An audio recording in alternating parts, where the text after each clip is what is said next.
Mwana kondoo ameshinda. Bwana Yesu asifiwe sana. Tuchukue Biblia zetu tuangalie kitabu cha Ufunuo wa Yohana mlango wa 3. Natamani nisome mstari tu kwa sababu muda si rafiki sana. Tulidhani wakati huu tungekuwa tunamaliza ibada hii. Ufunuo wa Yohana mlango wa 3, tusome kuanzia mstari wa 7 na wa 8. Ufunuo 3 aya ya 7 na ya 8. Kipapata mahali lilipo neno hili, mimi nawatangulia kusoma. Amen.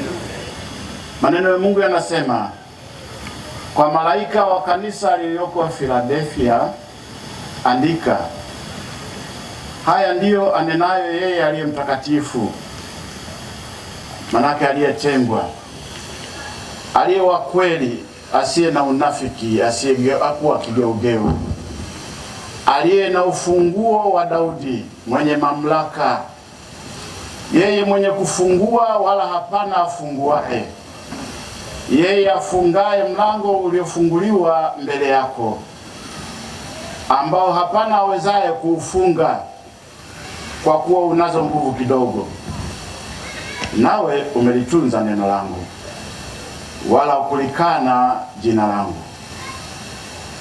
Amen. Amen.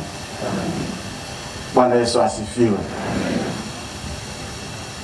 Anasema, nayajua matendo yako, tena nimekupa mlango uliofunguliwa mbele yako, ambao hapana aweza kufunga, kwa kuwa unazo nguvu kidogo, nawe umelitunza neno langu, wala ukulikana jina la Bwana. Bwana Yesu asifiwe.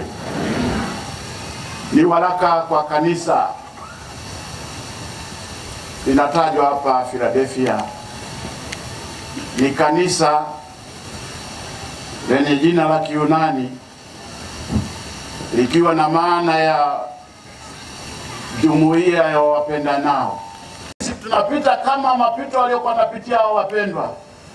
Inawezekana tunaanza kukata tamaa, lakini leo neno linakuja, Mungu amefungua mlango. Bwana Yesu asifiwe sana.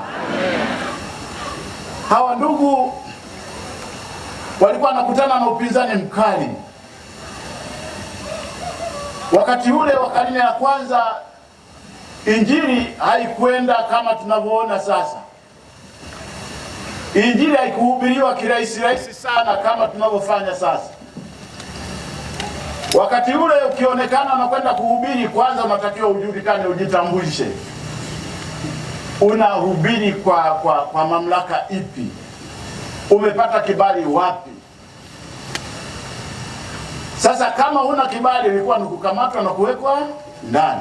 Ni milango katika ulimwengu wa roho, manake ukifungua unafungulia hata watu ambao hawastahili, watakao kuumiza, watakao sababisha wewe urudi nyuma. Leo tuko hapa tunamlilia Mungu. Malaika anataka kusema na mmoja, malaika anataka kusema na kanisa lake, kwamba usifungue mlango kwa wale ambao ni wanafiki, watu ambao wanataka kupigana na kanisa hili, watu ambao walitaki mema kanisa. Wewe hakikisha unafunga mlango, na atakaye kufungia mlango ni Bwana Yesu pekee yake.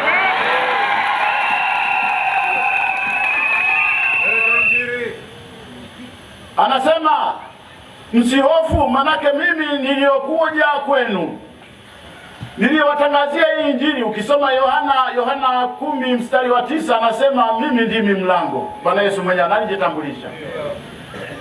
Anasema msihofu hayo mnayopitia, ni ya kitambo tu, wala hayana nafasi. Nipo ambaye nitafungua milango ili mtoke kwenye shida mnayopitia. Nipo ambaye naweza nikafunga milango ili shida zisiwaandame tena. Simama na imani hiyo, maana nasema najua mnayofanya. Upendo wenu ni upendo wa kweli. Mkisema tunakwenda kufanya hili jambo kwa pamoja, tunafanya. Kama mlivyo leo. Mimi nilikuwa nashangaa data ambayo naiona hapa. Inasoma milioni 100, unafikiri ni kitu kidogo?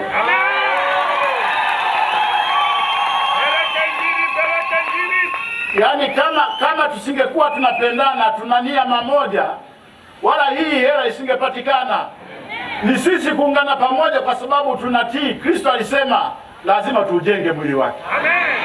Kwa kujenga ni sisi. Amina. Wala hili kanisa hatukulileta kwa sababu ya kutaka kujifurahisha ili watu tuonekane kwamba ni wacha Mungu. Tunataka kumaanisha tunamtumikia Mungu kweli kweli. Yale tuliyowekeana Mungu naye nadhiri lazima afanye nini? Yatimie. Katika jina la Yesu leo yanatimia.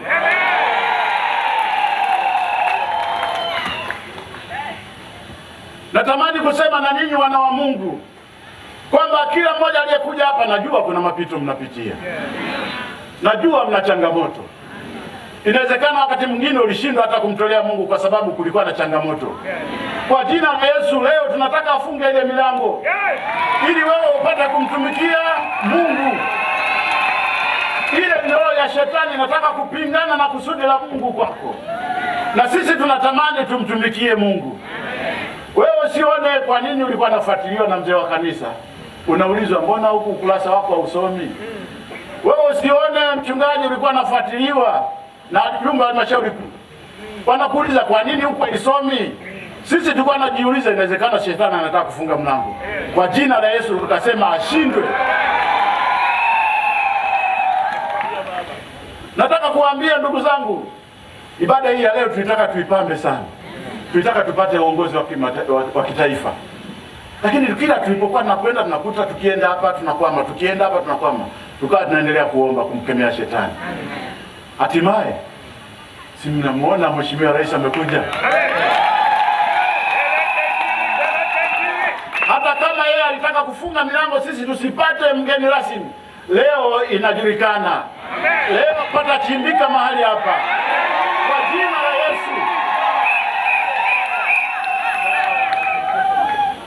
Akadhani tutakuwa wapweke, sisi leo tunajisikia kidedea. Tunatembea kifua mbele kwa sababu Bwana Yesu amefungua nini? Amefungua milango. Nataka kuambia na ninyi wana wa Mungu, kama ipo changamoto kwenye familia yako, kwa jina la Yesu, Bwana aepushe, afungue milango yako. Kama yupo shetani alikuwa anafuatilia maisha yako, nataka kukuambia leo tunamwapisha kwa jina la Yesu. Nilitamani sana kiongozi wa nchi, najua anahangaika sana halali mama yetu Mheshimiwa Daktari Samia Suluhu Hassan. Halali kwa sababu analiwazia mema taifa hili. Na najua shetani anajiinua ili kutaka kumdhoofisha. Tunampinga kwa jina la Yesu. Ili taifa letu amani iendelee kudumu. Ili wakati wote yule mama aendelee kutongoza kwa hekima ya Mungu. Kanisa halijanyamaza, linaendelea kuomba. Tunatamani sisi tuendelee na amani hii. Unajua siri moja, taifa hili lina historia yake nzuri, kwamba sisi ni kisiwa cha amani. Sasa shetani anataka kufunga ule mlango wa nini? Kwa jina la Yesu leo tunamkemea. Tunataka amani yetu endelee kufanya nini? Kushamiri ndani ya Tanzania. Maana huo ndio mpango wa Mungu kwa taifa hili. Maana Mungu anasema heri taifa ambalo Bwana ni Mungu wao. Na sisi tunajua tukimwomba yeye anasimama kwa ajili yetu. Na leo lazima tumwambie Bwana simama. Ufunge mlango wa shetani anaotaka kutumia kutuvuruga. Tunataka tufungulie mlango wa kusimama pamoja nasi. Katika jina la Yesu. Wapendwa, tusinyamaze. Ni nyakati za mwisho hizi. Ni wakati wa kukesha. Ni wakati wa kumlilia Mungu.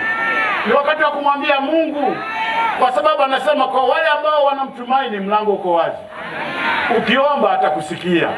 Tukimwomba atatusikia. Tukimlilia atatujia. Tukimwambia atafanya. Maana kwake hakuna lisilowezekana. Ni wa kumpinga shetani. Simama na Mungu.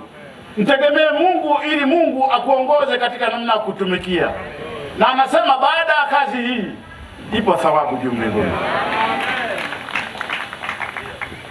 Hebu tumtegemee Mungu, kanisa la Mungu. Ujio wetu hapa usiwe bure. Ni lazima Mungu aonekane.